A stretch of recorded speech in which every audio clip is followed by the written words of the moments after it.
राजा बिम्बिसार के राज्य में एक व्यक्ति को लोगों ने इतना परेशान किया कि वह इन सब से परेशान होकर जंगल में चला गया और उसने प्रण किया कि वह 1000 लोगों को मार डालेगा। जिस पहाड़ी पर वह व्यक्ति रहता था, उस पहाड़ी पर जाने का रास्ता गांव वालों ने बंद कर दिया था ताकि वहां कोई ना जा सके, क्योंकि जो व्यक्ति उस पहाड़ी पर जाता वह व्यक्ति उसको मारकर उसकी उंगलियों को काट लेता और अपने गले में डाल लेता था। लोगों को मारकर उनकी उंगलियां को काटकर उनकी माला बनाकर गले में डाल लेता था। इसलिए लोगों ने उसका नाम डाकू अंगुलीमाल रख दिया था। एक समय जब महात्मा गौतम बुद्ध बिम्बिसार के राज्य में भ्रमण कर रहे थे तो वहां पर एक औरत रोते रोते उनके पास पहुंची। गौतम बुद्ध के शिष्य ने औरत से रोने का कारण पूछा तो उसने बताया कि उसका पति और बेटा एक व्यापारिक दल के साथ जा रहा था, लेकिन वह दल से पीछे रह गए। जब उन्हें ढूंढा गया तो उनको मरा हुआ पाया गया और उनकी उंगलियां काट ली गई थीं। तो वह गांव वाले समझ गए कि यह काम अंगुलीमाल का है। महात्मा गौतम बुद्ध ने डाकू अंगुलीमाल के बारे में गांव में पूछा। तब उन्हें पता चला कि जिस पहाड़ी पर वह रहता है वहां से कोई नहीं जाता और जो जाता है उसे वह मारकर अंगुलीमाल बना लेता है। महात्मा बुद्ध डाकू अंगुलीमाल से मिलने उस पहाड़ी पर जाने लगते हैं तो उनका शिष्य और गांव वाले उन्हें रोकने लगते हैं। तो गौतम बुद्ध कहते हैं कि डाकू अंगुलीमाल को मेरी सबसे ज़्यादा ज़रूरत है, मुझे उससे मिलना ही होगा। इतना कहकर वह पहाड़ी की ओर चल देते हैं। महात्मा गौतम बुद्ध अकेले ही डाकू अंगुलीमाल से मिलने चल देते हैं। पहाड़ी पर पहुंचते ही वहां पर उन्हें तलवार लिए डाकू अंगुलीमाल मिल जाता है। वह गौतम बुद्ध से कहता है कि हे सन्यासी, वहीं रुक जा, आगे मत बढ़ना वरना मैं तुम्हें मार दूंगा।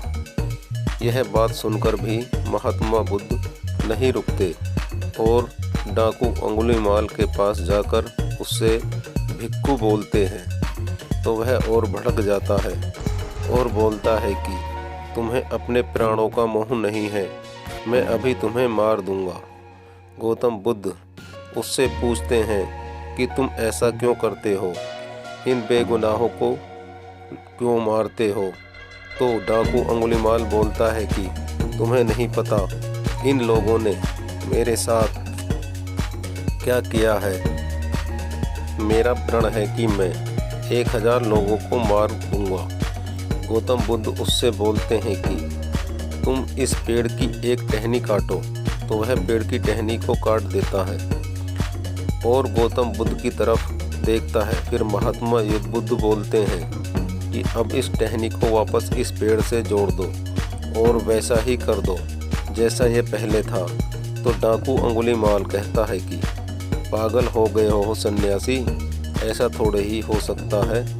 गौतम बुद्ध डाकू अंगुलीमाल से कहते हैं कि काटना बहुत सरल है, जोड़ना बहुत मुश्किल होता है। तूने 999 को काट दिया, अब एक को जोड़ के बता, क्या ऐसा कर सकता है? तुम्हें इसे काटने का भी अधिकार नहीं है। इसी तरह जिन लोगों को तुमने मारा है, क्या तुम उन्हें वापस जिंदा कर सकते हो? डाकू अंगुलीमाल सर झुकाकर निरुत्तर खड़ा रहता है। अब उसे समझ आ गया था कि वह क्या कर रहा था और वह गौतम बुद्ध के पैरों में गिर जाता है। वह कहता है कि मैंने ये क्या कर दिया, मुझे मेरे कर्मों से अवगत कराने वाले प्रभु आप कौन हो? तो महात्मा बोलते हैं, मैं हूँ गौतम बुद्ध। महात्मा गौतम बुद्ध उससे बोलते हैं कि मेरी शरण में आ जाओ। डाकू अंगुलीमाल गौतम बुद्ध के पीछे पीछे विरद्धम शरण गच्छमि कहते कहते चलने लगता है और वह सन्यासी बन जाता है। यह बात राजा को पता चलती है कि डाकू अंगुलीमाल सन्यासी बन गया। तो राजा बहुत खुश होते हैं और सोचते हैं कि समस्या हल हो गई। गौतम बुद्ध ने अंगुलीमाल को भिक्षु बना दिया और बोला, जाओ भिक्षा लेकर जाओ। वह उसी गांव में भिक्षा लेने गया जिनके घर वालों को उसने काटा था। उन लोगों ने उसे पत्थर मारे, बहुत पत्थर मारे और वह लहूलुहान हो गया।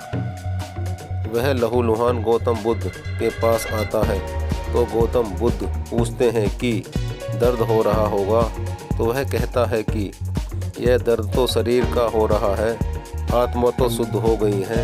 एक विचार ने डाकू अंगुलीमाल की ज़िंदगी बदल दी। इसलिए कहते हैं कि एक विचार आपकी पूरी ज़िंदगी बदल सकता है। जब एक डाकू सन्यासी बन सकता है तो एक व्यक्ति बिजनेस करके करोड़पति क्यों नहीं हो सकता? ज़रूर हो सकता है, बस आपको अपने विचारों को बदलने की ज़रूरत है। सीख: एक विचार आपके जीवन में भूचाल ला सकता है, आपकी दुनिया बदल सकता है। इसलिए अपने विचारों पर ठीक से विचार करना चाहिए। एक छोटा सा विचार आपकी ज़िंदगी बदल सकता है। एक डाकू विचार ने अंगुलीमाल की ज़िंदगी बदल दी। इसलिए कहते हैं कि एक विचार आपकी पूरी ज़िंदगी बदल सकता है। जब एक डाकू सन्यासी बन सकता है तो एक व्यक्ति बिजनेस करके करोड़पति क्यों नहीं हो सकता? ज़रूर हो सकता है, बस आपको अपने विचारों को बदलने की ज़रूरत है।